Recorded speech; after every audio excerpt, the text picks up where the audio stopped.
Maths இந்த படத்தினுடைய producer வந்து பார்த்தீங்கன்னா ஒரு தமிழ் ப்ரொடியூசர். நம்ம கலைப்புலி ஜானு தான் அந்த படத்தை வந்து தயாரிச்சிருக்காரு. சுதீப் அவர்கள் நடிச்சிருக்காங்க. இந்த படம் வந்து ஒரு கன்னட படம். ஆனால் கன்னட படம் மாதிரியே தெரியவே இல்லை. ஏன்னா ஒரு தமிழ் படம் பார்த்த ஃபீலிங் தான் இருந்துச்சு. ஏன்னா நிறைய தமிழ் ஆக்டர்ஸ் இந்த படத்தில் வந்து நடிச்சிருந்தாங்க. அதுனாலே வந்து இந்த படம் வந்து ஒரு தமிழ் படம் பார்த்த மாதிரியான ஒரு ஃபீலிங்கை கொடுத்துச்சு. ஆனால் படத்தினுடைய ஸ்டண்ட்டு, அப்புறம் படத்தில் இருக்கக்கூடிய மாசின்னு, படத்தோட எலிவேட் சீன் இதெல்லாம் பார்க்கும்பொழுது ரைட் இது கன்னட படம் தாண்டா அப்படின்னு சொல்லி உறுதிப்படுத்திடுச்சு அப்படின்னே சொல்லலாம். ஸ்க்ரீன் பிளே வைஸாக வந்து பார்த்தீங்கன்னா கோரியோகிராஃபி தான். இந்த படத்தில் வந்துட்டு ஒரு கேரக்டரை வச்சு ரைட்டிங் பண்ணுவாங்க. ஆனால் வந்து ஸ்க்ரீன் பிளே வந்து கோரியோகிராஃபி பண்ணால் எப்படி இருக்கும் அப்படின்ற மாதிரியான ஒரு ஐடியாவோட தான் வந்து இந்த படத்தை வந்து அச்சீவ் பண்ணுற மாதிரி இருந்துச்சு. ஏன்னா படம் ஆரம்பிச்சும் போது ஒரு ஃபைட்டு, அதுக்கப்புறம் ஒரு ஃபைட்டு, கிளைமேக்ஸ் ஃபைட்டு, இப்படியே தான் வந்து படம் போய்கிட்டே இருந்துச்சு. ஏன்னா ஒவ்வொரு ஃபைட்டுக்கும் ஒவ்வொரு விதமாக வந்து ஒரு கோரியோகிராஃபி வந்து பண்ணியிருந்தாங்க. ஏன்னா அந்த ஃபைட்டை தான் வந்து உட்காந்து ஸ்க்ரீன் பிளேவாக ஸ்க்ரீன் ரைட்டிங்காக வந்து பண்ணியிருப்பாங்க அப்படின்னு எனக்கு தோணுது. ஆனால் அது எல்லா இடத்துலையுமே வந்து ஒர்க் ஆயிருந்தது தான் படத்தினுடைய ஒரு பெரிய ப்ளஸ் பாயிண்ட் இருக்கு. பேக்ரவுண்ட் ஸ்கோர் படத்துக்கு அந்தந்த இடத்துல வந்து எந்த இடத்துல வந்து சீனை எலிவேட் பண்ணி கொடுக்குறோமோ அந்தந்த இடத்துல வந்து பயங்கரமாக எலிவேட் பண்ணி கொடுத்துருந்துச்சு. சுதீப் அவர்கள் அவரை தூரத்துல இருந்து கொஞ்சம் ஒரு மைண்ட் செட்டை கூட பார்க்கும்போது எனக்கு கௌதம் கார்த்திக் அவர்களை பார்க்குற மாதிரி இருந்துச்சு. ஒருவேளை கௌதம் கார்த்திக் அவர்கள் ஒரு மாஸ் ஹீரோவா வந்து உலா வந்துட்டு இருந்தாருன்னா அவரோட ஸ்கிரீன் பிரசன்ஸ் இப்படி தான் இருந்திருக்குமோ அப்படின்ற மாதிரி இருந்துச்சு. ஆனால் இவருக்குன்னு தனியாக வந்து ஒரு சில மாஸ் மூமெண்ட்டான சில ஆட்டிடியூட்லாம் பண்ணுறாரு. அது ஒரு சில இடங்களில் வந்து பார்த்தீங்கன்னா நல்லாவே வந்துட்டு ஒர்க் ஆயிருந்துச்சு. இலவச அவரோட ஆக்டிங்கே படத்துக்கு வந்துட்டு ரொம்ப உதவியாக இருந்துச்சு. அவர் வந்து ஒரு சப்போர்ட்டிங் ரோல் பண்ணியிருந்தாரு. செம்ம சூப்பரான ஒரு சப்போர்ட்டிங் ரோல். படத்தில் வந்து ஆரம்பத்துலேருந்து கடைசி வரையும் அந்த கேரக்டர் ரோல் வந்து பார்த்தீங்கன்னா படத்தை வந்து தாங்கி பிடிச்சிருக்கு அப்படின்னே சொல்லலாம். பெரிய பெரிய மாஸ் ஃபைட் சீன் வந்து நிறைய வச்சிருந்தாலும் அந்த ஃபைட் சீன் எல்லாமே வந்து ஹீரோவுக்கு சுற்றி நடக்கிற மாதிரியான ஒரு ஃபைட் சீன். இப்போ ரீசெண்ட் டைம்ஸில் வந்து பார்த்தீங்கன்னா ஒவ்வொரு கேரக்டர்ஸுக்கு ஒரு ஃபைட் சீன் வைப்பாங்க. இப்போ வந்து விக்ரம்ல வந்து பாத்தீங்கன்னா அந்த ஒரு ஏஜென்ட் டீனா அப்படின்ற ஒரு கேரக்டர் வச்சிருப்பாங்க. அது மாதிரி தொடர்ந்து அடுத்தடுத்த படங்கள்ல இந்த மாதிரி ஒரு கேரக்டருக்குன்னு ஒரு ஃபைட் சீன் வந்து வச்சுக்கிட்டே இருப்பாங்க. ஆனா இந்த படத்துல வந்து பாத்தீங்கன்னா அந்த மாதிரி எதுவுமே இல்லாம ஒரு யூஸ்வல் பேட்டர்ன்ல ஒரு அன்யூஸ்வலான ஒரு ட்ரீட்மெண்ட்டோட ஹீரோவை சுத்தி நடக்கிற மாதிரியான எல்லா ஃபைட் சீக்வன்ஸுமே அது ஒரு மாசான ஒரு ஃபைட் சீக்வன்ஸா வந்து வச்சிருந்தாங்க. படத்துல எனக்கு ரொம்ப பிடிக்காத விஷயம் என்ன அப்படின்னு பாத்தீங்கன்னா ஸ்மோக் பண்ற விஷயம். நிறைய பேர் வந்து படத்துல வந்து வர்றவன் போறவன் சைட்ல நிக்கிறவன் எல்லா பேருமே வந்து எவனை பார்த்தாலும் வாயில தம்ம வச்சுட்டு பத்த வச்சுக்கிட்டே தான் சுத்திக்கிட்டே இருந்தாங்க. ஏன் எதுக்கு அப்படின்னு எனக்கு தெரியல. ஒருவேளை சிகரெட் பிடிச்சா அது மாசு, சிகரெட் பிடிச்சாதான் ஒரு கெத்து அப்படின்ற மாதிரி வந்து போர்ட்ரேட் பண்ற மாதிரி இருந்துச்சு. எனக்கு வந்து சுத்தமா பிடிக்கவே இல்லை. எனக்கு வந்து சிகரெட் பிடிக்கிறது கெத்து மாசு அப்படின்ற மாதிரி எதுக்கு போர்ட்ரேட் பண்றாங்க அப்படின்னு எனக்கு தெரியல. அது வந்து வில்லன் சரி, சப்போர்ட்டிங் கேரக்டர் சரி, எல்லா பேரும் சிகரெட் வச்சுக்கிட்டே இருந்தானுங்க.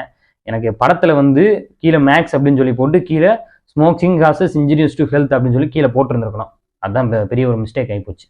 ஒட்டுமொத்தமா இந்த படத்தை பார்த்து முடிச்சதுக்கு அப்புறம் என்ன தோணுச்சு அப்படின்னா, கைதி படத்தினுடைய ஒரு ரிவர்ஸ் திங்கிங் மாதிரி இருந்துச்சு.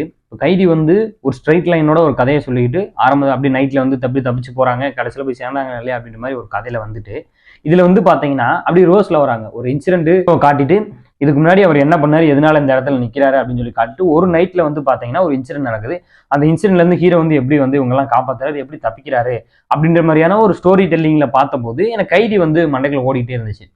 கைதியோட ஒரு ரிவர்ஸ் தாட்ல வந்து இந்த கதையை வந்து பண்ணியிருக்காங்களோ அப்படின்னு. கைதி வந்து பாத்தீங்கன்னா ரொம்ப இன்டென்ஸா இருக்கும். இந்த படம் வந்து மேக்ஸ் வந்து பாத்தீங்கன்னா ஒரு மாஸ் மசாலா கமர்ஷியல் படம். எனக்கு ஒரு சந்தேகம், நிறைய படத்துல வந்து பாத்தீங்கன்னா இந்த மினிஸ்டர் பையன்லாம் வந்து தப்பு பண்ணுங்க, மினிஸ்டர் பசங்களை வந்து அரெஸ்ட் பண்றாங்க, இது வந்து அரசியல்வாதியோட பையன் அப்படி இப்படின்னு சொல்லி நிறைய அவதூறு மாதிரியான நிறைய காட்சிகள் வந்து வைக்கிறாங்க. என்னன்னா இப்ப நிறைய அமைப்புகள் சார்ந்த சில பேருடைய வசனங்கள் சார்ந்த நிறைய விஷயங்களுக்கே வந்து பாத்தீங்கன்னா கோர்ட்ல வந்து கேஸ் போடுறாங்க. எங்களை வந்து நீங்க வந்து தப்பா சித்தரிச்சிட்டீங்க, இது எங்களுக்கு பிடிக்கல, எங்க மனசு வந்து புண்படுத்திருச்சு, எதுக்கு இப்படி காட்டுறீங்க, இந்த கொடியை காட்டக்கூடாது, இந்த கம்யூனிட்டியை காட்டக்கூடாது, இப்படி பல விஷயங்கள் சொல்றாங்க. சில பேருடைய பேர்களை வந்து பயன்படுத்தக்கூடாது, இப்படி நிறைய விஷயத்துக்கு வந்து அவதூறு பரப்புறதா வந்து சொல்றாங்க. எனக்கு தெரிஞ்சு நானும் சின்ன பிள்ளைல இருந்து படம் பார்க்குறேன். நிறைய படத்துல வந்து பாத்தீங்கன்னா அரசியல்வாதி தான் வில்லனா இருப்பாரு, அரசியல்வாதியோட பையன் தான் வந்து வில்லனா இருப்பாரு.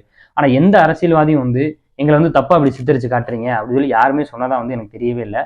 ஒருவேளை அவனுக்கே தெரியுது போல, நமக்கு இதான் நம்மளை தானே காட்டுறாங்க, காட்டினா காட்டிட்டு போறாங்க அப்படின்ற மாதிரி அவங்களுக்கே தோணுது போல. ஏன்னா எனக்கு இந்த படம் பார்க்கும்போதும் அப்படிதான் தோணுச்சு. ஏன்னா இந்த மாதிரியான பேட்டர்ன்லயும் நான் நிறைய படம் பார்த்துட்டேன். அரசியல்வாதி பையனா இருப்பேன், அந்த பையன் வந்து இந்த மாதிரி வந்து ரேப்பிங் பண்றது, ரொம்ப வந்து ஹார்ஷா வந்து ட்ரீட் பண்றது, சொசைட்டியில் இருக்கவங்க ரொம்ப வந்து டாமினேட் பண்றது, ஆக்சிடென்ட் பண்றது, அடிச்சு கொள்றது, இப்படி பலதரப்பட்ட கதைகள் வந்துட்டு புழக்கத்துல வந்துருச்சு. அது இந்திய சினிமாக்கள்லேயே வச்சுக்கோங்க. எனக்கு தெரிஞ்சு யாருமே வந்து எங்களை நீங்க வந்து இப்படி தவறா ஏன் சித்தரிக்கிறீங்க அப்படின்னு யாரும் கேட்டதே இல்லை. அவங்களுக்கே தெரிஞ்சிருக்கு. அந்த வகையில ஒரு சந்தோஷம் தான் வச்சுக்கோங்க. இந்த படத்தினுடைய முதல் பாதி வந்து பாத்தீங்கன்னா கதை ஆரம்பிக்கும் போது நம்மளுக்கு வந்து சரி இது ஏதோ வந்து நம்ம இந்த மாதிரி தான் வந்து படம் போக போகுது அப்படின்னு நினைச்சிட்டு இருக்கும்போது ஸ்க்ரீன் பிளேல வந்து பாத்தீங்கன்னா அந்த கோரியோகிராஃபி பண்ண விதங்கள் நம்மளுக்கு வந்து அடுத்தடுத்து என்ன ஒரு எங்கேஜிங்கான ஒரு ஃபேக்டரோட இருந்துச்சு. செகண்ட் ஹாஃப்ல வந்து பாத்தீங்கன்னா அந்த மாஸ் மூமெண்ட் எல்லாமே வந்து படத்தை வந்து எலிவேட் பண்ணிருச்சு. ஒரு ஒட்டுமொத்தமா அந்த மேக்ஸ் படத்தை பத்தி சொல்லணும் அப்படின்னு பாத்தீங்கன்னா மேக்ஸ் வந்து லாஜிக்கல் பார்க்காம ஒரு அன்லாஜிக்கலான ஒரு மேஜிக்கலான ஒரு கமர்ஷியல் படம். நீங்க போய் லாஜிக்கோட அந்த படத்தை போய் பார்த்தீங்க அப்படின்னு சொன்னீங்கன்னா கண்டிப்பா உங்களுக்கு வந்து ஒரு விரக்தியோட தான் வெளியில வருவீங்க. நான் லாஜிக்லாம் பார்க்க மாட்டேன், ஜஸ்ட் உள்ளே போகிறேன். என்னை என்டர்டெயின் பண்ணுதா அப்படின்னு பார்த்தீங்கன்னா ஒரு மாசாக கமர்ஷியலாக என்டர்டெயின் பண்ணுற ஒரு படம் தான் இந்த மேக்ஸ் படம். நன்றி.